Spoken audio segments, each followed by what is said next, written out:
Ano yung inyong mga tudlain, hangarin, desire for this year? What is your goal for your health, for your family, for your work, for your business, for your studies, for your relationship with your family and friends and church mates? Do you have any plan whatsoever to love the Lord more and more this year? To love the church and serve God's people this year? Do you have any plan to evangelize people who are still in darkness this year?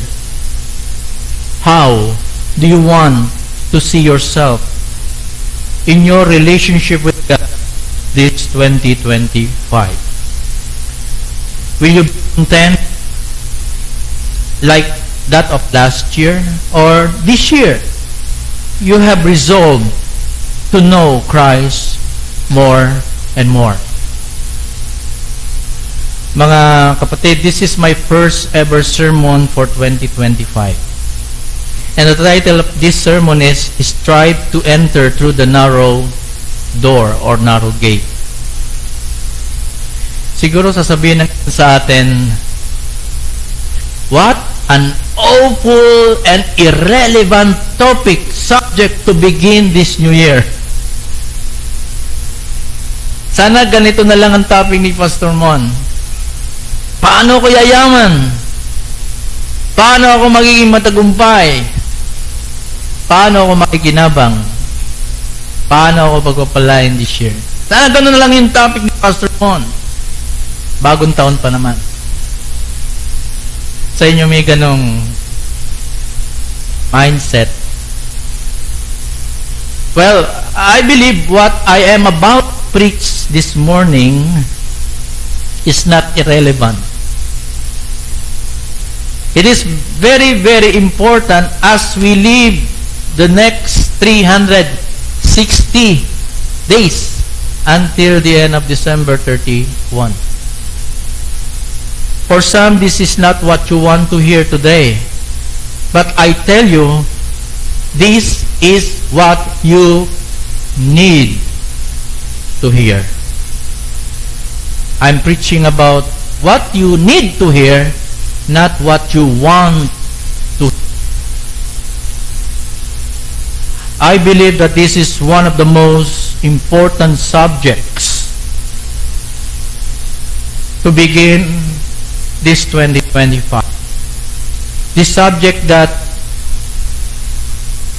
means to assess the state of our, yung topic o usapin na magpapahayag ng kalagayan ng ating mga kaluluwa. Whether there is a true seed of the gospel planted in our hearts, bearing and obedience. Or we just assume that we are Christians, that we are saved, that we will go to heaven because we believe on that Jesus, the Jesus that we heard preached at VCBCC. There's nothing wrong with believing. In fact, we are saved by faith through grace. But it's not what we hear, but what we believe that really matters. I believe that this is one of the most important subjects for our souls. How important is this question? Am I truly saved? Tunay ba akong ligtas? That should be one of your most important questions this year. Don't stop looking for the answer until you know that you are truly saved. So mahalaga na magkaroon tayo ng katiyakan. Am I really in Christ? How could I know? Am I really saved? How could I know? Don't ever stop until you find the answer from the scriptures. How do I know I am saved? How do I know I am a true Christian? How do I know if there is a true seed that is planted in my heart, the seed of the gospel? Today there is another question about being saved. It's the question about quantity. How many will be saved? Few or many? So let us read the scriptures. Open po natin ang ating mga Biblia sa Luke chapter 13. Ito pong Luke chapter 13 ay tala ni Lucas tungkol sa ministeryo ng ating Panginoon habang siya ay patungo sa Jerusalem mula sa Galilee. Is going to Jerusalem and to die there. So Luke 13, may I invite the congregation to stand up in reverence to God's Word, especially sa verse 22 hanggang sa verse 30. Habang nagpapatuloy si Jesus papuntang Jerusalem, siya nagtuturo sa bawat bayan at nayon na kanyang dinaraanan. Minsan may nagtanong sa kanya, Ginoo, kakaunti po ba ang maliligtas? Sinabi niya sa kanila, pagsikapan ninyong makapasok sa makipot na pintuan, sinasabi ko sa inyo sapagkat marami ang magpupumilit, pumasok, ngunit hindi makakapasok. Kapag tumayo na ang pinuno ng sambahayan at isinara na ang pinto, magtitiis kayong nakatayo sa labas at katok ng katok. Sasabihin ninyo, Panginoon, papasukin po ninyo kami. Ngunit sasabihin niya sa inyo, hindi ko kayo kilala. Sasabihin naman ninyo, kumain po kami at uminom na kasalo ninyo at nagturo pa kayo sa aming mga lansangan. Sasagot naman siya, hindi ko kayo kilala. Lumayo kayo sa akin, kayong lahat na gumagawa ng kasamaan. Iiyak kayo at magngangalit ang mga ngipin kapag nakita ninyong nasa kaharian ng Diyos sina Abraham, Isaac at Jacob at ang lahat ng propeta habang kayo na may pinagtatabuyan. Darating ng mga tao buhat sa silangan at sa kanluran, sa hilaga at sa timog at kakain sa handaan sa kaharian ng Diyos. Tunay ngang may nahuhuling mauuna at may nauunang mahuli. Ang Diyos po magpala ng kanyang mga salita. Makakaupo na po tayo.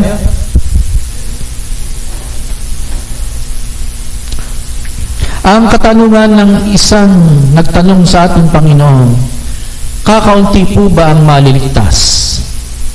Ang salita pong kakaunti ay sa English ay few. Ito pong tanong na ito ng lalaki ay naghahanap talaga ng kasagutan sapagkat sa isipan po ng mga Hudyo ng panahon na yon, meron po silang idea mula sa ibang sulat or aklat ng mga Hudyo na hindi po kinasihang salita ng Diyos ang tinatawag na 4 Esdras chapter 7 verse 47, very familiar po mga Hudyo dito, na nagsasabi ng ganito. 4 Esdras 7:47, ito po ay hindi inspired scripture, ito po ay sulatin ng mga Hudyo during the time of the Lord Jesus Christ. Sinabi po doon sa 4 Esdras 7:47, and I quote, nilikha ng pinakamataas ang daigdig na ito para sa marami, ngunit ang daigdig na paparating ay para lamang sa kakaunti. The Most High created this universe for many, but the universe that is to come, the earth, the world that is to come, is for only the few. Kaya sa kaisipan ng mga Hudyo, the Gentiles will not be saved. Hindi maliligtas sa mga Hentil. They have this sort of exclusivity when it comes to salvation sa kanilang mga kaisipan. So magandang tanong po yung tinanong ng lalaki. Kakaunti ba ang maliligtas? Panginoon, kakaunti ba ang maliligtas? Para po sa maraming tao, hindi sila nag-iisip na kakaunti lamang ang maliligtas. Ewan ko po, no? Marami ang kaisipan, kahit sa panahon natin ngayon, marami ang nasa langit, papunta sa langit. Kakaunti ang masasadlak sa parusang walang hanggan. Wala po akong narinig na pastor o pare na nag-conduct ng burial or paglilibing, nasasabihin, ang kaluluwa ng taong aking nililibing ngayon ay tinutos na sa impyerno. I haven't heard any pastor that says that, or any priest that will say, ang kaluluwa ng taong ito ay ngayon ay nasa impyerno. Wala akong narinig. It's either kung talagang tiyak ang pastor ng taong kanyang nililibing ay nakapag-isa kay Kristo na ito'y nabubuhay pa, he will just quote the promises of the scripture pertaining to the assurance that this person while he was on earth, believed in the Lord Jesus Christ, and now this person is being in the presence of the Lord in paradise. Pero kung hindi ako tiyak, for example, I am invited to conduct burial. Hindi ko kilala yung taong ibuburol. In fact, I received a request January 1st. January 1st, Pastor, could you do burial? Where? Paranaque. I'm in Batangas. So I'm so sorry. Pero gusto ko sana, kaya lang, hindi ko rin kaya physically. I don't know that person, but the family says missionary yung anak. So I was being requested to conduct a burial doon sa Loyola. Anyway, kapag maglilibing ako at hindi ako tiyak, I'm not saying that this person went to hell. Why? Because ma-aggravate ko yung feeling ng mga nag-grieve. Tama po ba? Ma-aggravate ko yung kanilang pagdurusa, and I don't want that to happen. But what I do preach is that there is hope for those, not for those who are already dead, but those who will hear what the Scripture says about salvation. Kaya ang focus ng mensahe, hindi na yung namatay, kung hindi man siya mananampalataya. Ang focus ng mensahe natin is more on those who will listen. No? So napakbigat po. At sa tingin ko, marami ngayon nagpapahayag na parang ayaw nila yung mga tao, mga kamag-anak nila napunta sa impyerno. Recently, we have a burial in one of my family relatives, kinuha ng Panginoon. During the time, she was talagang mataong simbahan, namumuna ganyan. And then, nung siya ay ilibing, the Catholic priest told us na siya ay pumunta sa purgatorio at yung mga kaluluwa na kanya ipinanalangin habang siya ay nasa lupa ay siya ang sasalubong sa purgatorio. Mas lesser yung punishment siguro doon. But we deny the Scripture did not give us any even hint or word about this intermediate stage called purgatory. There's no such thing as purgatory. Kaya, importante maunawa natin, for so many, they do not understand how a God of love could send a person to hell. No? That's why, ngayon, ang kaisipan, pluralistic society, pluralism, meaning all religions will go to heaven. Lahat na may relihiyon, isa naman ang dakong pupuntahan, isang Diyos na sinasamba, iba-iba lang ang pamamaraan. Mga kapatid, mga minamahal, this is not what Scripture tells us. You know, in the same account in Matthew chapter 7 verse 13 to 14, mas maliwanag ang sinabi ng Panginoon. So, kaya ang tanong ng lalaking ito, hindi natin alam kung anong reason ng kanyang pagtatanong, whether talagang gusto niyang makatiyak na siya'y kasama doon sa kakaunti, or whether he is just trapping the Lord. Baka nilalagay niya lang sa alangan ng Panginoon. Ano man ang dahilan niya, mas maliwanag ang sagot ng Panginoon sa Mateo 7:13 hanggang 14. Open your Bible. Sinabi diyan, pumasok kayo sa makipot na pintuan, sapagkat maluwang ang pintuan at malapad ang daang papunta sa kapahamakan, at ito ang dinaraanan ng maraming, ngunit makipot ang pintuan at makitid ang daang papunta sa buhay, at kakaunti ang nakakatagpo niyon. So nasagot na ng Panginoong Hesus sa Matthew chapter 7 verse 13, especially verse 14, how many will enter the narrow gate? How many will find life? The answer is, not many, but few. But few. Kaunti. Kaya ang tanong na ito, hindi lamang basta tanong, kundi ang tanong ay talaga naghihintay kung ano talaga isasagot ng ating Panginoon. And most probably, He is also concerned about the salvation of others. Marahil, concerned siya sa kaligtasan ng iba. Kaya ang tanong niya, sa mabuting balita, Ginoo, pero in reality, ang ginamit ng salita ay curious, Panginoon, kakaunti ba ang maliligtas? Anong sagot ng ating Panginoon sa nagtanong na ito? Oo, kakaunti. O hindi kakaunti. Ang sagot ng Panginoon dito, hindi katulad sa Matthew 7. Talagang specifically binanggit ni Lord, kakaunti ang maliligtas. Kakaunti ang papasok sa kaharian ng langit. Dito, ang sagot ng Panginoon sa tanong ng lalaking ito, kakaunti po ba maliligtas? Ang sagot ng Panginoon ay ganito. Verse 24, anong sagot niya? Pagsikapan ninyong makapasok saan? Sa makipot na pintuan. Strive to enter into the narrow gate or door. Well, ano ba yung salitang strive?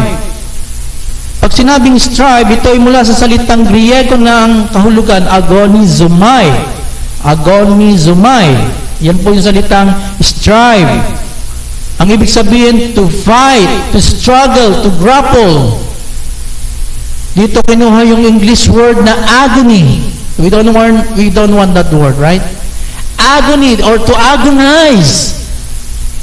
Magdusa, mahirapan. We don't want that word, but that is the real meaning of to strive, to agonize, to suffer. Sa Cambridge Dictionary, ang salitang agony means to suffer for mental or physical pain. Kung kayo ay may sakit, may rayuma ako, ay, sakit. Di ba? Sino sa inyo hindi tumadaing sa sakit? Wala kayong pakiramdam, baga ganon. Immunize na kayo. Baka naman kayo ay may pangimay.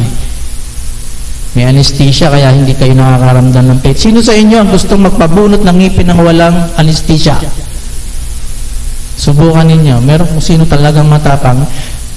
Hindi pa nabubunutan, ay! And that is agony.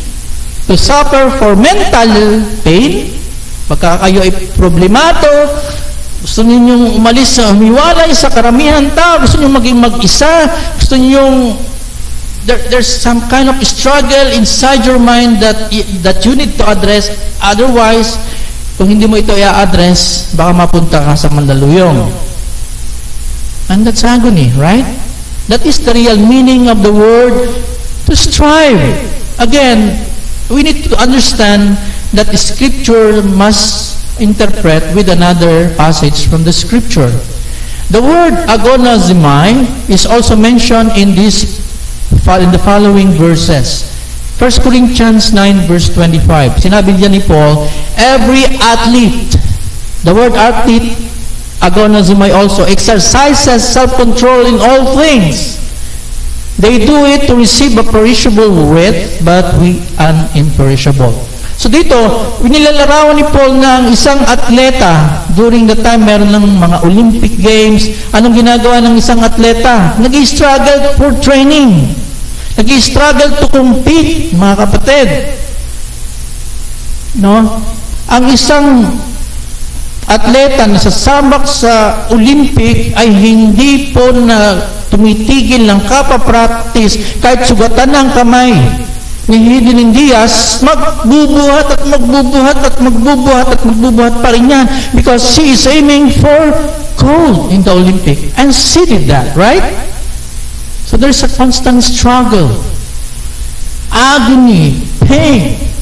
Colossians 1 verse 29, sabi dito ni Paul, for this I toil, struggling with all his energy, that He powerfully works within me. Anong struggle dito ni Paul? Yung pagtuturo, yung preaching ng gospel. Merong agony, merong pain. He's agonizing with all his energy.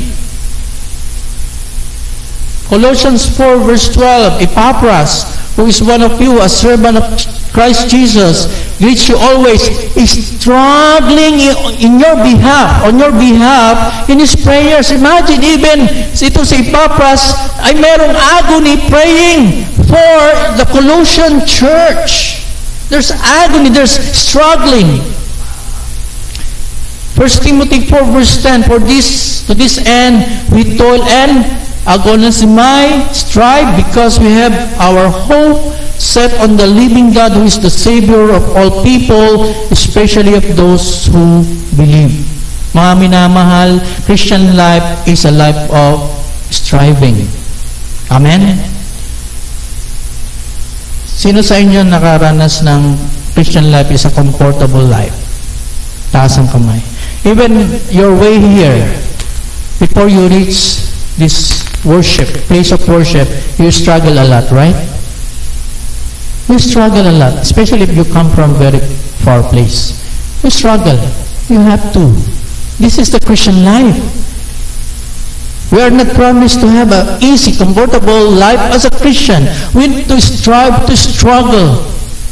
1 Timothy 6 verse 12. I like this verse. Sabi ni Paul kay Timothy, fight, struggle, strive, the good fight of the faith. Take hold of the eternal life to which you were called and about which you made a good confession in the presence of many witnesses. Fight the good fight of faith. Sabi ni Paul kay Timothy, and even for all of us, we have to fight the good fight. We are not fighting a bad fight. We are not fighting a fight that is meaningless. We are to fight a good fight of faith. And then, at the end of 2 Timothy 4:7, I have fought, struggled, strive the good fight, and I have finished the race, and I have kept the faith. Yan ang sabi ni Paul. Mga kapatid, Christian life is not easy. And I believe with all my heart that this kind of struggling, striving, is what Jesus meant when He said strive, to enter into the narrow door. It is easy for us, for many of us, especially naniniwala sa easy believism, to become a Christian. Just receive the Lord Jesus Christ and He will enter into your hearts, He will dwell in your life, and you will be saved. There are many who preach like that. There are many who believe that when you open the door of your hearts and receive Jesus Christ in your heart, then He will dwell and He will count you into His kingdom. And that's, for many, is so easy. Sino tatanggi kay Jesus? But most of these people are not quite sure whether they have Jesus. Recently, I was conversing with one pastor, and he said, when you preach about hell in your church, people will not come. Yeah, I believe so many don't like the message about hell. What they need to hear is that what will comfort them, what will somehow strengthen their faith or strengthen their life goals or whatsoever. But when you talk about hell, when you talk about striving, when you talk about narrow gate, oh my, it's a terrible subject because people don't like to be taught of hardship. But this is what Jesus tells us. We need to strive to enter into the narrow gate. Itong makipot na pintuang ito. And I believe Jesus is speaking metaphorically here. He's talking about the symbolic means of being saved. Yung makipot na daan na kailangan mo mag-strive, hindi ito tungkol sa salvation by works or becoming a good person dahil ang kaligtasan ay wala sa tao. Hindi natin makakamtan ng kaligtasan sa magitan ng ating sariling pagsisikap upang bigyan lugod ng Diyos, upang siya itanggapin ng Diyos. So, in order for us to understand this, kung ano itong kinakatawan ng makipot na pintuan, mahalaga ang sumusunod na verse sa verse 24. Na sinabi dyan ng Panginoon, sinasabi ko sa inyo, sa last part of verse 24, marami, take note of that, ang magpupumilit pumasok, ngunit hindi makakapasok. It's better in English, in ESV, strive to enter through the narrow door. Yung last part, for many, I tell you, will seek. Many will seek to enter and will not be able. So this is a symbolic means of being saved. Sino mga ito na nagpipilit pumasok sa maliit na pintuan? Sinasabi dito, sino itong maraming ito na nagsisikap makapasok ngunit hindi makakapasok? So yung unang tanong, sino itong maraming maghahanap upang pumasok sa makipot na pintuan ngunit di makakapasok? Well, I believe sila po yung mga nais lamang ng pakinabang ng kaligtasan. What they really want are the benefits of salvation and not our Savior. They just seek. Take note in the word seek and strive. That's totally different, right? They are just seeking for the gate. Where is the entrance to heaven? I would like to be there. But the other person will strive. There's a big difference between just seeing and even striving. Which is harder? The seeking or the striving? The striving. The seeker only looks to see the narrow gate. When he sees the gate, he don't have the desire to enter. The striver exerts with much pain and agony to enter the narrow gate.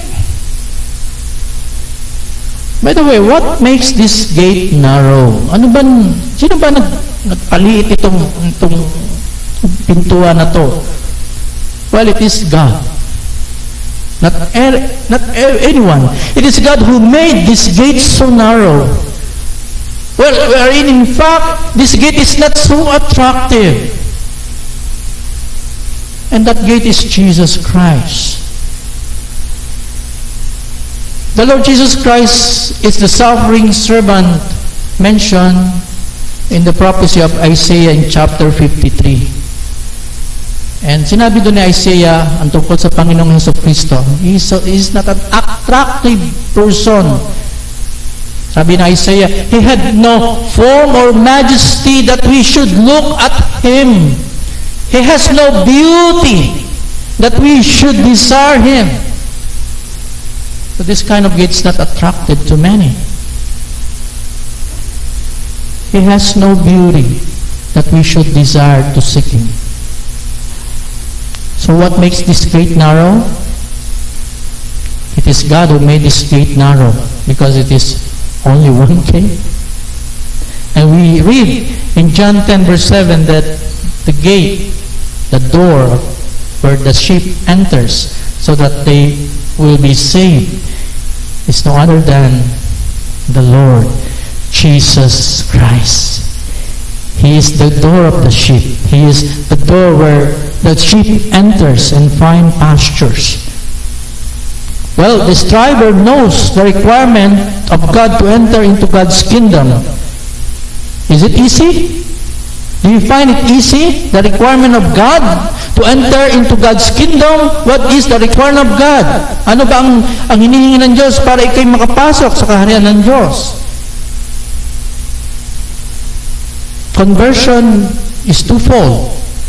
When we enter into the kingdom of God, we need two things to happen in our lives. We need to have faith in the Son of God, the Lord Jesus Christ, and we must repent. Magsisi sa ating mga kasalanan. Iwanan ang masamang uri ng buhay. Yung manalalig, madali eh. Para yung magbago, talikdan ng masamang ginagawa, repent. Yun ang mabigat. Is it easy? Sabi nga sa pastor, ayaw ko sumama sa inyo. Pero ako sumama sa inyo, yan, totoo, sinasabi ko sa inyo, meron sinasabi, ay hindi na ako makakainom ng alak. Hindi na ako makakapagsugal, dahil bawal sa inyo. Meron po sabi sa akin ng ganyan. You see, is it easy to forget, to forgo all those things which the body desires, which the body lusts? No. Because they offer temporary pleasure. Faith and repentance, that is God's requirement for those who will enter into His kingdom. The seeker loves to believe, but dislikes to repent. If I can become a Christian by just believing and agreeing about the claims of Jesus without the need to repent for sins, that would be good for me, but that is not the way to belong to the kingdom of God. We must repent. We must turn from our sin, and we must turn to Christ, not just for forgiveness, but to obey Him. The difference again between the seeker and the striver is this. The seeker assumes he or she is saved. Ina-assume lang, naligtas ako kasi tinanggap ko naman si Jesus. Nabautismuhan pa nga ako. Yun ang ina-assume ng seeker. But the striver does not assume. He goes on believing and obeying because he or she is really saved. He goes on believing. He's just assuming. Kaya ang tanong ko kanina, you need to be sure, am I really saved? How do I know? You must continue in the faith. The seeker thinks that he can still be saved, even though he likes the wide gate and the easy way. You cannot live a two-standard kind of life. You are in Christ and you love the world. No way. At marami po ang ganyang paniniwala. Naniniwala ng ganyan. The seeker assumes he knows Jesus well. But the truth is, Jesus never knew him. Kilala niya si Lord. Tinanggap niya si Lord. Pero ang tanong, kilala ba siya ni Lord relationally? Or at the very end, lumayo ka sa akin, hindi kita kilala. Panginoon, naglingkod ako sa iyo. Nangaral ako, nagprophesy ako, nagpagaling ako ng mga may sakit. Sa iyong ngalan. We'll come more about this later on. But I believe that marami po yung ganitong uri ng pananiwala. Sino sa inyo ang nakarinig ng ganitong terminology? Once saved, always saved. Napakinggan nyo na po ninyo yan? Maraming dyan yung mga ibang grupo talaga, yung mga, let's say, you don't, yung mga hyper-Calvinists, you don't need to obey, you're saved forever. No matter what you do in life, you are saved because your salvation does not depend on who you are and what you do. Once saved, always saved. Well, I believe that phrase, once saved, always saved, is an invention of man. The biblical view is this. Take note of this. The biblical view is this. He who perseveres till the end shall be saved. Siya na magpatuloy hanggang wakasan siya ligtas o maliligtas. And he who is saved will persevere till the end. Siya na tunay na ligtas, talaga siya magpapatuloy hanggang wakas. At siya na nagpapatuloy hanggang wakas, talagang siya yung ligtas. That's the biblical view.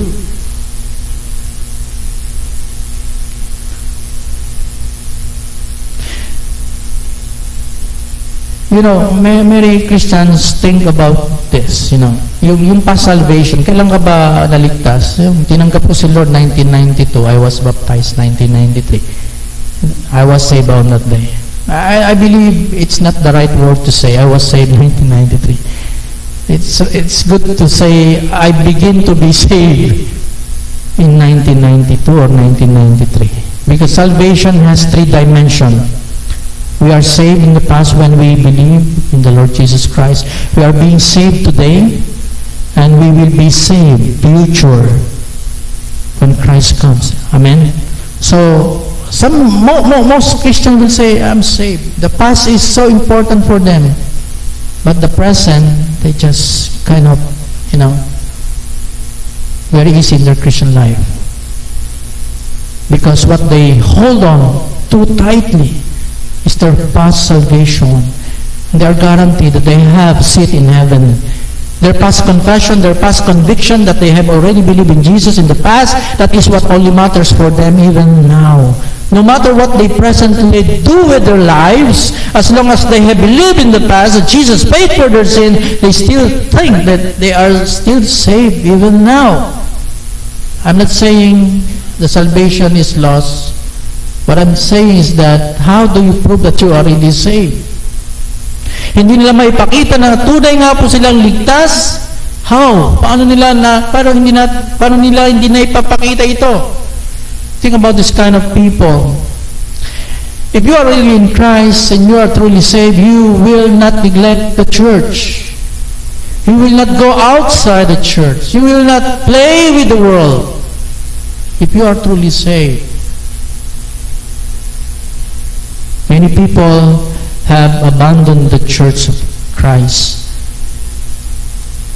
Ayaw na nila sumamba sa church. Ayaw na nilang magbasa ng Bible. Ayaw na nilang mag-pray and even give thanks to the Lord. Tuluyan na po silang lumayo sa Panginoon. Most of them, nagbago ng mga prioridad sa buhay, pananaw sa buhay. Umibig na sa sanlibutan at natulad na sa paniniwala sa mga taga-sanlibutan.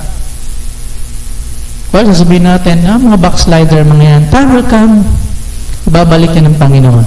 Yun ang ating mga pananaw, mga kapatid. But do you agree with me that backsliding is a very dangerous thing?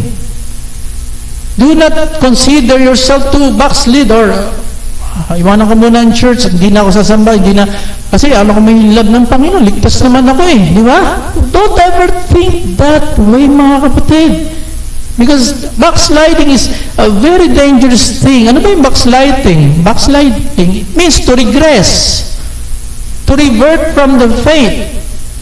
So backsliding is not only panlalamig, being cold in the faith, because some of us will find there's coldness in our hearts that we don't want to worship God, but this backsliding is totally different in the sense that yung pag-alikod na talaga to sa pananampalataya. And one sign of backsliding is nawala na sa church.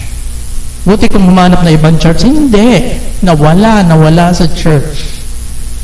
Kaya delikado nito, mapanganib na mag-attempt kung sino man sa atin na narito na mag-backslide this year. Sobrang delikado nito. Sobrang mapanganib. I remember, I'm listening to a sermon, one of the pastors, na mention niya during the time of Queen Victoria of England. You know, she was the Queen of England and Ireland way back in the 19th century. Si Queen Victoria. At the age of 18, she became the Queen of England. Queen Victoria. At lumaganap yung kanyang nasasakupan during her term as a Queen of England. So she needs to have a driver. Yung karwahan niya, kailangan niya mag-drive. So what she did, she asked to interview the 3 men who applied for the driving job. So in-interview niya itong 3 lalaki na ito na mag-drive. Ang tanong niya, how good are you in driving?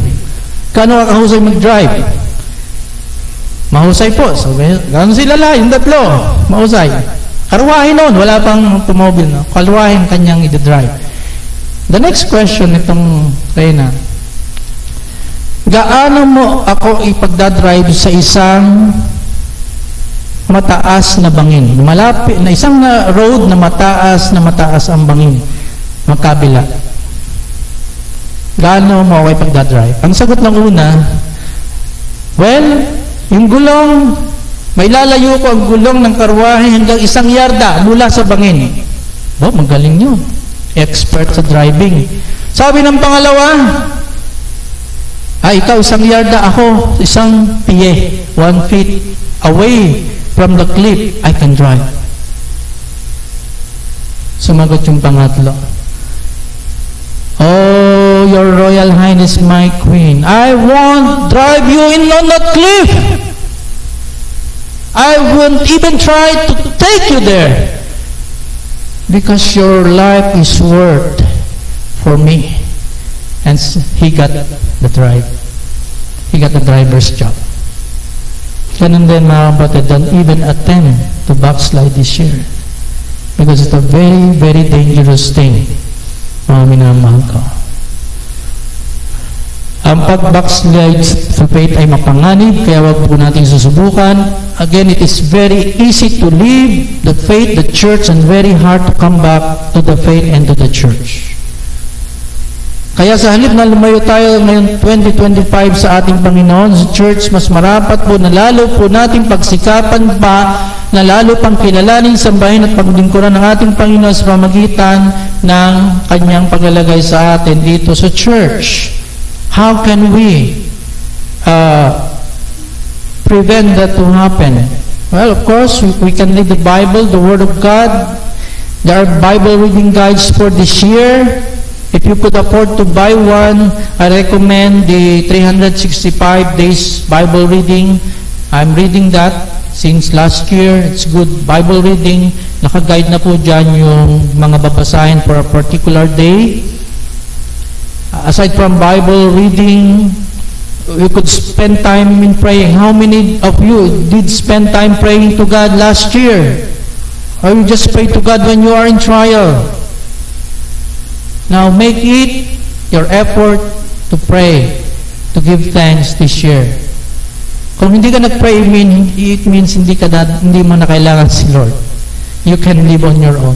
You pray, it means that you are depending on Him and that you are relying on Him. Spend time in prayer. Don't let the day gone without communing with God. Of course, I don't say it's easy to pray. It's very, very hard to pray. Kahit hindi ka busy, mahirap mag-pray. Lalo na kung ikaw ay busy, lalong mahirap mag-pray. But you know, there's an enemy that we have to battle with. The devil don't want us to pray. Well, so when you don't feel like praying, you pray because there's someone there, a spirit, the demonic one, who will try his best to prevent you from praying to God. So Bible reading, prayer. Next, cultivate a rhythm of self or soul examination. What I mean to say is this. Pag sinabing soul examination, we can ask the Holy Spirit to reveal to us what He dislikes about our character in life. And for sure, the Holy Spirit will reveal it to us. Lord, ano ba yung bagay na hindi mo gusto sa akin? Yung magandang tanong yan. Soul reflection. Gawin po natin yan sa tulong ng Panginoon. Because I believe if you won't discipline yourself in spiritual matters, you will not be able to fight a good fight of faith this year. If you forget Bible reading, if you forget prayer, if you do not reflect on your soul state, condition of your soul, kalagayan ng iyong kaluluwa, malapit ka ba sa Panginoon, malamig ka na ba sa Panginoon, mainit ka ba sa Panginoon, if you don't reflect, I will tell you, you will not be able to fight the good fight of faith. Kaya kung noong nakaraang taon, marami sa atin, pinababayaan natin yung ating kaugnayan sa ating Panginoon. Marami tayong kaabalahan. Ang ating puso at atensyon ay malimit sa mga bagay lamang na sanlibutan, especially yung naglalayo sa atin sa kalooban ng Diyos. It's good for us today to decide that in this first Sunday of this January 2025, Lord, help me. Help me, Lord, na hindi kita pabayaan. Hindi ko ikaw kaligtaan. Unahin kita. Hindi kita maging prioridad sa huli, kundi ikaw ang maging pangunahing prioridad ko this year. Hindi mo na hayaang gapiin ng tukso ni Satanas at gapiin ka ng lust of the flesh, lust of the eyes, and the pride of life, which are of the world. You will strive entering the narrow door that leads to life. You won't exchange the temporary pleasure brought by sin to the destruction of your souls forever in hell. You will ask God to help you fight the battle against sin, Satan, and the world. You will make it your goal to please God by thanking Him for all the things that He gives you. This is how I see this passage. The narrow gate that needs to be entered by striving, fighting, competing is not about an easy way of the Christian life. Though we are not saved by striving or any good work done by us, it is our continuing in Christ that will matter at the end. Will we continue in Christ? Will we keep on believing in Christ? Are we obedient to Christ? For Matthew Henry, this striving to enter into the narrow gate, for him, it refers to the entrance into God's kingdom through persecution. The world dislikes Christ, therefore, Christians will also be disliked by the world to the point that Christians will be marginalized by the society. But I still believe that this striving is a picture of the life of discipleship, the life that we ought to live while we are still on earth. And this life of discipleship, again, as I mentioned already, is not an easy one. Why? Because we are always at war. If you cannot find yourself in battle, you will not be victorious. The first step to victory on battle is to know your enemy. So, who are our enemies? Sino ang ating mga kalaban? We are battling, we are waging war against, number one, our sinful nature, the flesh, the lust of the flesh that are inside of us. We are also waging war against the world, the system of the world that is against God and His purposes. And we are at war against the devil and his cohorts. And these three enemies want us dead. These three enemies want us to abandon our faith in Christ. This is what they do to us. Therefore, we should not allow ourselves to even contemplate on abandoning our Christian faith through backsliding. As if God will understand me because I'm just a man. At kahit natalikuran natin si God, at the end, He will bring me back to Him because He still loves me. This is how men thinks. And I believe this kind of view, pangangatwiran na hindi biblical, kundi of the world. Because ang gusto lamang nito yung pakinabang. Pero yung sumunod, yung mag-strive. Yung mabanggit pa lang yung salitang to strive. Pastor, busy na ako eh. Sa iba na lang. Maraming Kristiyano comfortable. So I'm as a pastor, I was just thinking, what sort of message should I deliver during this first Sunday of 2025? But I believe God is hearing my prayer because it is not an easy passage to deal with, right? It's a hard one. But I believe may the Holy Spirit use this sermon to really compel us to love and serve the Lord and His people more and more and more this year. Amen. You know, it's a very dangerous thing to backslide. But as if God will understand us. We are always warned in the scriptures about the danger. You know what matters most to me when I read passages in the scripture that warns me? No? Warning is good for us. Amen. Don't take warning as if it is taking our liberty, yung ating kalayan. Warning is good for us because if there's a danger, you know, is it right? Is it right for those who are on traffic? Halimbawa, yung mga nagta-traffic sa mga railroad, yun, dumaan yung tren, paraan yung tren. Ikaw ay pinapara, wag kang tumuloy. Wag kang tumuloy kasi paraan na yung tren. Ikaw naman, naka-headset, tuloy-tuloy ka. Hindi ka nakinig, no? Pero kung nakinig ka doon sa nagwa-warn, hindi ka mapapahamak. So it's good for us to be warned again and again and again. It's for our good, for us not to be destroyed, for us not to be to veer away from the Lord, no? Scriptures are full of warning about apostasy or abandonment of God, abandonment na meron tayo sa ating Panginoon, ayaw na natin sa Lord. Why? Because God don't want us to turn away from Him. Paul says what happened to the Israelites who did not reach the promised land due to unbelief and disobedience as a form of instruction for us that we should not be like them. Ano yun? 1 Corinthians 10, 1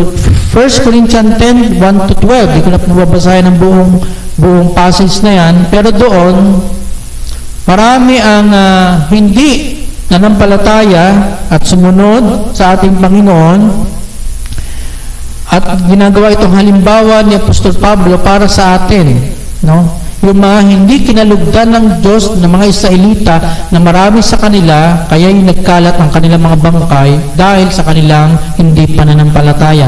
So yun ay ginawang instruction ni Paul for us para maging babala. Sabi sa verse 11, nangyari yun sa kanila bilang babala sa iba at isinulat upang tayo namang nabubuhay ngayon sa mga huling araw ay maturuan. Kaya babasahin ninyo yan. 1 Corinthians 10, 1-12. Hebrews 6:4-6. Sabi doon, sapagkat paano pang mapapanumbalik upang magsisi ang mga tumalikod na sa kanilang pananampalataya. Dati naliwanagan na sila, nakalasap na ng makalangit na kaloob at naging kabilang sa mga tumanggap ng Espiritu Santo. Nakalasap na rin sila ng kabutihan ng salita ng Diyos at nakadama ng kapangyarihan ng Diyos na lubusang mahayag sa panahong darating. Verse 6, kapag sila'y tumalikod, pagkatapos malasap ang lahat ng ito, hindi na sila maaaring panumbalikin upang magsisi, sapagkat muli nilang ipinapako sa krus at inlalantad sa kahihiyan ng anak ng Diyos.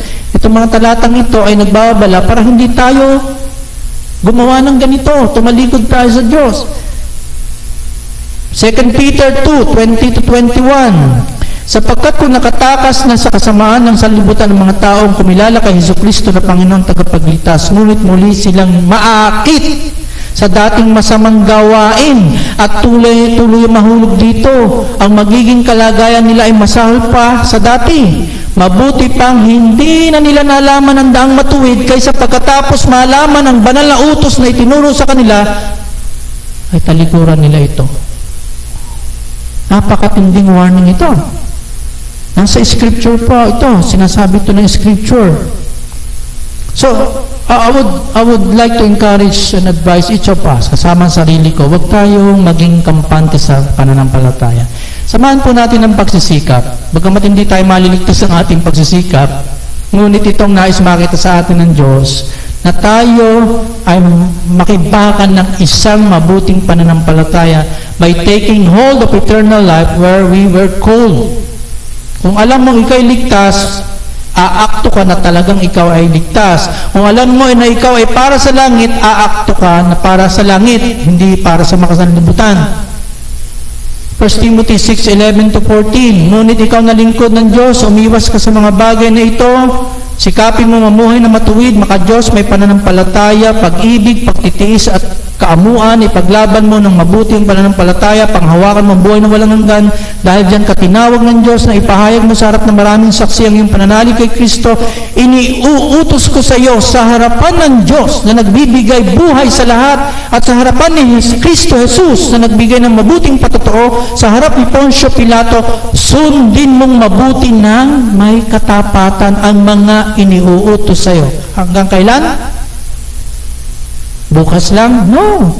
Hanggang sa pagbabalik ng Panginoong Jesucristo. Mga taga-Pilipos 2:12.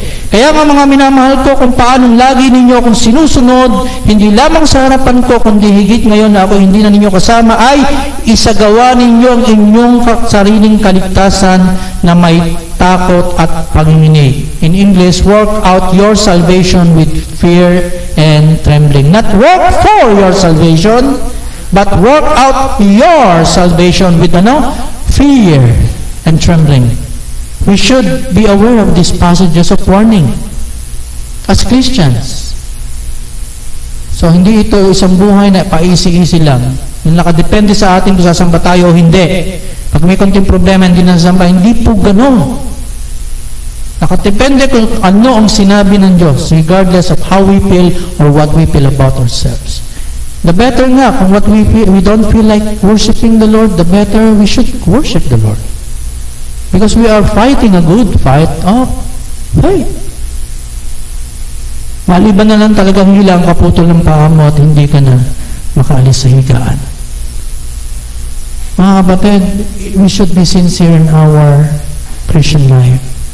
So Jesus continues in verse 25, giving the warning for not striving to enter into the narrow gate. He said, kapag tumayo ng pinuno ng sambayan, sinara ng pinto, magtiis kayo nakatayo sa labas at katok ng katok, sasabihin niyo, Panginoon, papasukin niyo kami. Ngunit sasabihin niyo sa inyo, hindi ko kayo kilala. Sabihin naman ninyo, kumain po kami at uminom, nakasalo ninyo at nagturo po kayo sa aming mga lansangan. So Lord, meron kaming pwedeng i-reason out kung bakit kami dapat papasukin dyan sa iyong kaharian sa kalangitan. So what does this analogy about entering the house or about the kingdom of God teaches us? So sino po itong maraming ito na nagsisikap makapasok ngunit hindi makakapasok dahil sinaraduhan na itong makipot na pintuan? Here are the many who seeks to enter, the many who tries to enter when the door of the kingdom was already shut. So bago natin alamin itong mga many na ito na kumakatok sa labas ng pinto ng bahay, nagtiis sa labas, naghintay na sila ipapasukin ng pinuno ng bahay, let us first of all, tingnan natin yung analogy na ito ng isang larawan ng isang handaan. Tulad ng pagsasabi ng Panginoon sa ibang mga passages tungkol sa kaharian ng Diyos, may tutulad sa isang handaan. A feast, a banquet, no? Na kung saan kahit yung parable of the 10 virgins in Matthew 10:25, meron dong handaan, dumating na yung bridegroom, isinarado na ang pinto, nagkaroon ng party, kasi yan. Pero yung 5 virgin na hangal na hindi nagdala ng langis, hindi pinapasok. Nakuha niyo po ba yun? So yung kingdom of God is like a banquet. In the kingdom of God, in the future kingdom of God, we will sit with the prophets, with the apostles, with Abraham, Isaac, Jacob, Moses, of course with the Lord. There is a banquet there upang kasalo tayo sa kaharian ng Diyos. No? Nakita natin yan doon sa ating passage. No? Pero yung mga hindi pwedeng dumalo sa kasalan ng ating Panginoon, sila ay they will be cast out. Bukod sa hindi sila pinapasok, they will be cast out. They are rejected. Saan sa palagay niyo sila napunta? Well, sabi dito, sa ating passage, meron ditong lugar na kung saan merong matinding agony. No? Ito na matinding agony. Kasi, saan po sila napunta? They were cast out. No? Sabi diyan, iiyak kayo at magngalit ang mga ngipin kapag nakita niyo nasa kaharian ng Diyos na Abraham at Isaac at Jacob at ang lahat ng propeta. Wow. Well, first sa context, sino sasabihin ni Jesus? Kayong mga Hudyo. Kayong mga Hudyo, okay, pag nakita ninyo, mananangis kayo. At nakalagay po yan sa verse 28. Ito po ang sinasabihin ng Panginoon. No? Ito muna ng mga Hudyo. At ano yung lugar na ito? May pagtangis? May pagnangalit ng ngipin? Well, matindi po itong description ng human emotion, ano? Tatangis, iiyak. Kailan pa tumatangis ang tao? Well, kapag ang tao ay tumatangis sa matindi, yung parang naaawa o na wala ng pag-asa, umiiyak.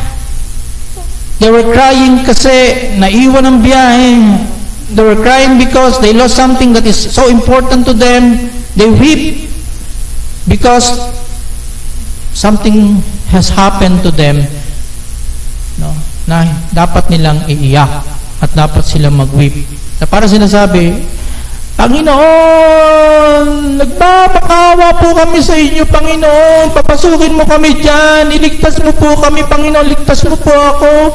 Nangaral po ako, Panginoon, sa pangalan ng palayas ng mga demonyo, Panginoon. Nakita ko pa kayo nangaral sa mga Hudyo ito. Nakita ko pa kayo nangaral sa aming mga lansangan. Pero ang sagot ng Panginoon, di ko kayo nakakilala. Umiiyak ng ganon. Ito namang nagngangalit ng ngipin na naman ito. Ito po isang paglalarawan ng wrath, ng anger. Nagtatangis ang ngipin, ibig sabihin sobrang galit. Kaya alam niyo po yung mga nasa impyerno, hindi po natatapos ang kasalanan. Sa langit, yung mga makasalanan na ligtas, tapos na ang kasalanan, hindi na magkakasala. Pero yung mga nasa impyerno, patuloy sa kasalanan. Galit na galit sila sa nagparusa sa kanila. Sa Diyos. I don't deserve this. You are unfair, O God. I hate you. Mabigat ang kalagayan. Susunod ko na po tatalakayin ng ibang mga passages regarding hell, especially the word Gehenna. But think about this, mayroon two choices dito, whether to enter into the narrow gate or to choose the wide gate that leads to destruction. Meron ganitong babala sa atin ng ating Panginoon dito. Napaka-importante ng mga pangungusap na ito ng ating Panginoon, mga minamahal ko. At ito pa, darating yung time na mawawala yung opportunity para magtiwala kay Kristo. At kapag nawala yung opportunity na magtiwala kay Kristo, saka lamang mapapag-isip-isip ng mga tao na baka pwede pa silang makahabol. No? Pwede pa silang makahabol. Baka pwede pa silang kumatok at baka sila pwede pang pagbuksan. Baka pwede pa. Ano ba ang kanilang mga dahilan? Bakit sila hindi papasukin? Sabi nila, uminom kami, nakasalo ninyo, kumain kami, nagturo po kayo sa aming mga lansangan, kumain po kayo, uminom kayo. Ano ang ipinapaunawa nito sa atin? Mga kapatid, hindi garantiya ang pagiging Hudyo na nakakita kay Jesus upang sila'y maligtas. At hindi na nakabatay sa kung ano ang ginagawa nila para sa Diyos. Sapagkat sa Matthew 7 verse 21, nagsabi si Jesus ng ganito, hindi ang bawat nagsasabi sa akin, Lord, Lord, ay papasok sa kanya ng langit, kundi ang gumaganap ng kalooban ng aking Ama na sa langit. Maraming nagsasabi sa akin sa araw na yung, Panginoon, Panginoon, hindi ba nagsipanghula kami sa iyong ngalan?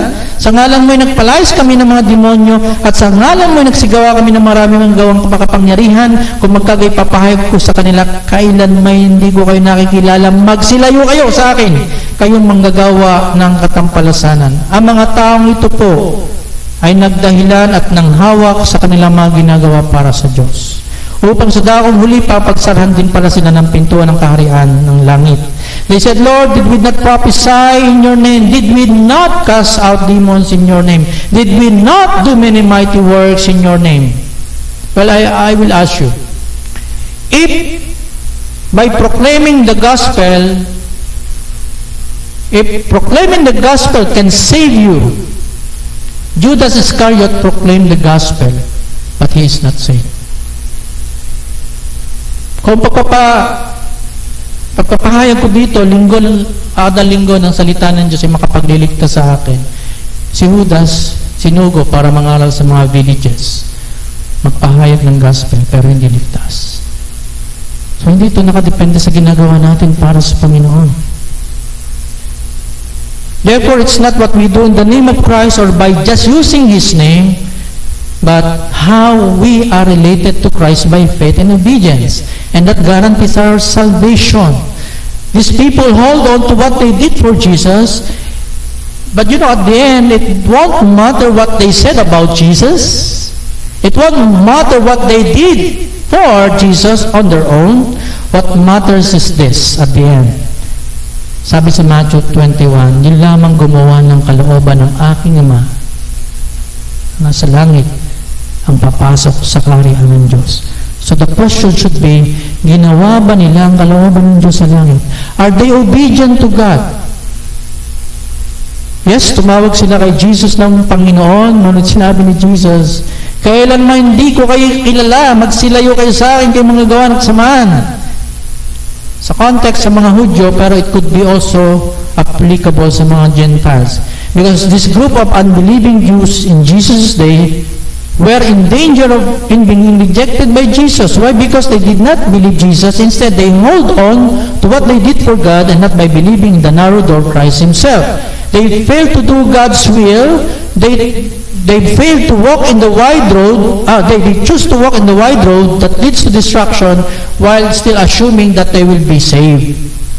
Kung ito ay totoo sa kanila, sa mga Hudyong ito, nakaharap ng Panginoon noon, mangyayari nito sa panahon natin if we do not listen and obey to His warning. Kaya dapat magsisiyasat po tayo tungkol sa kalagayan ng ating kaluluwa. Kung may sakit ang ating katawan, di tayo makakilos ng normal, anong gagawin natin? Pupunta tayo sa doktor, magpapagamot tayo, hindi natin pababayaan, patuloy tayong gapiin ng sakit. Sinong gusto mong the rest of his life ay may sakit? Sino sa inyo? Taas ang kamay. Hindi kayo makalabas, hindi kayo makapanood ng paputok pag bagong taon.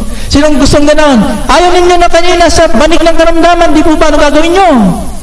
Kayo ay magsisikap pumunta sa doktor, kung may pera, sa isang espesyalista, kung may pambili ng gamot, bibili. Bakit? You don't like to be sick. You don't want to suffer from any bodily pain and ailment. Tama? Hello? Oh, ang oras ko pala. Sorry, Elder Ramil, but I need to... No? Hindi natin gusto tayo magkakasakit. Kahit malang gamot, 100 piso, bibilin. Di ba? If we are so concerned about our sickness of the body, should we also be concerned with the sickness of our soul, the state of our souls? Kung may sakit ang ating mga kaluluwa, alam mo yan sa iyong sarili. Alam mo malayo ka sa Panginoon. Tama? Alam mo, ayaw mo sa Panginoon. Tama? Alam mo, gusto mo ang sanlibutan bagay. Tama? You know that. Alam mo yan. Hindi ko na kailangan sabihin pa, kapatid, nang nalalamig ka sa Panginoon. You know that by yourself. Wala na yung mga nais mo sa mga bagay na spiritual.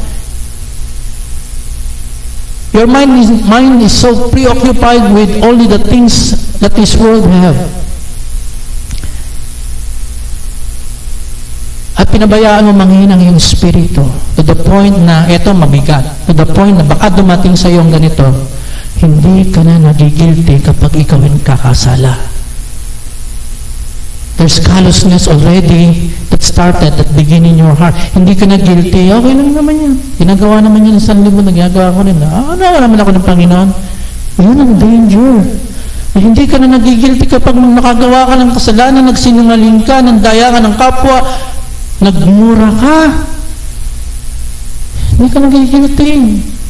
In fact, gusto mo na rin gawin tuloy-tuloy. Sa kanila ko hingi ng tawad, maging mapanuri ka, maging discerning ka, kapatid, kapag gaganyan ang iyong kaluluwa, may sakit yan.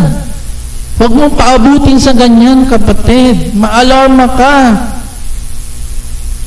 At kung malayo ka sa Panginoon, manumbalik ka sa Panginoon this year.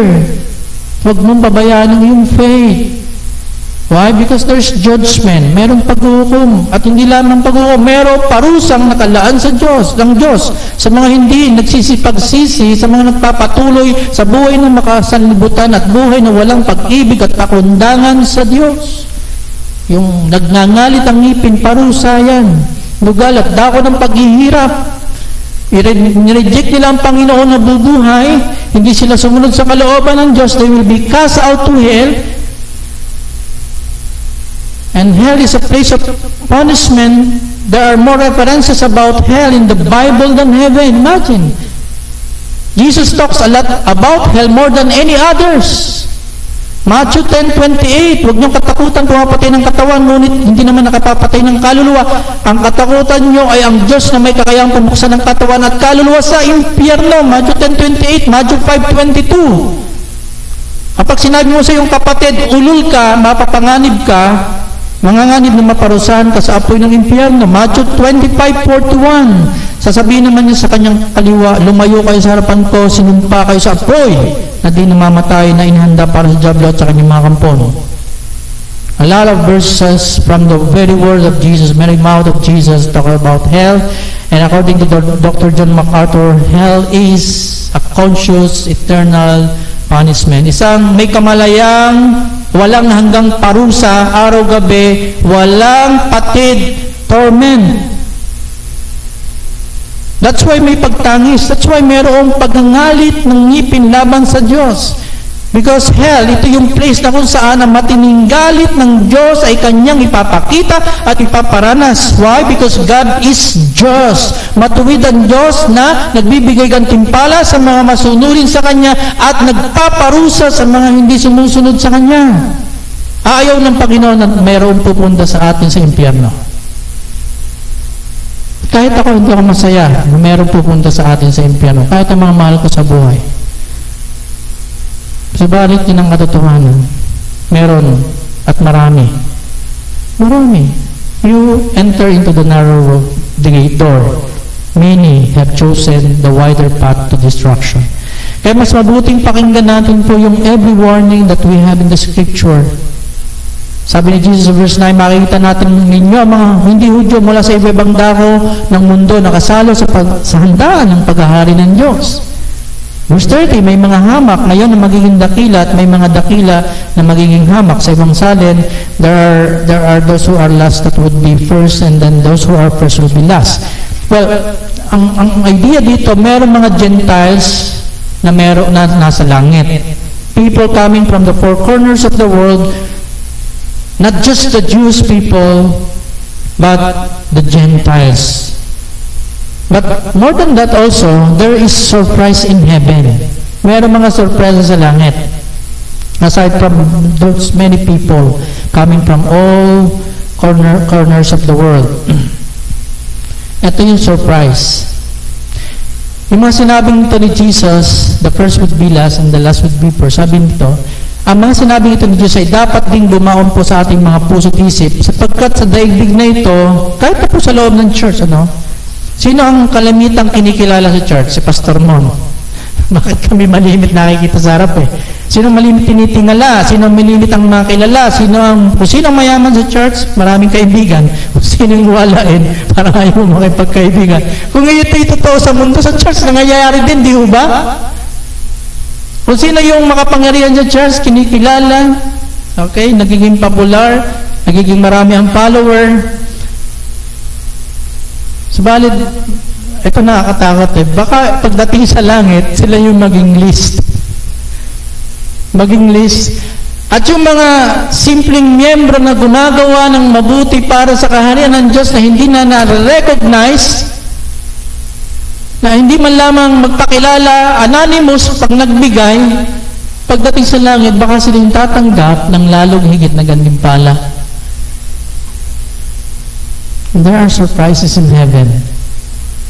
So it means, it gives us a hint na kahit ano yung maliliit na bagay na may contribute natin in the kingdom of God, the building of the kingdom of God, kahit tayo manotice o hindi, pagdating sa langit, will be surprise. Nakakatakot na hindi dito sa harapan tayo. Lord, nagtagal ako ng pagkatagal-tagal, tapos ito dyan, tornado, mas malaki bahay niya kaysa sa akin. Lord, unfair yan. Kasi ikaw, masyado kang mayabang diba? There are lots of surprises, mga kapatid. Nandiyan ba ho ba kayo? Okay, for me to end this. Okay. Again, hindi po madaling sumunod sa utos sa kalooban ng Diyos. But we have the help of the Holy Spirit. He will guide us, He will help us to live a life that is pleasing to God. We have the church right now to help us to know Christ more and more. There are people in the church who will keep on praying for us that we will not give in to temptation. Nandito po ang ating Panginoon kasama natin. Magpalakasan tayo sa isa't isa this year. Amen? So, be honest, kapatid, nanghihina ako. Huwag ka mo lumayo sa church. Sabihin mo lang sa kapatid, panalangin mo ako. Ganun dapat tayo. Nariyan ang ating mga kapatiran. Kaya, at nasa atin na po ang pagpili kung ano yung uri ng buhay ang tatahakin natin this year.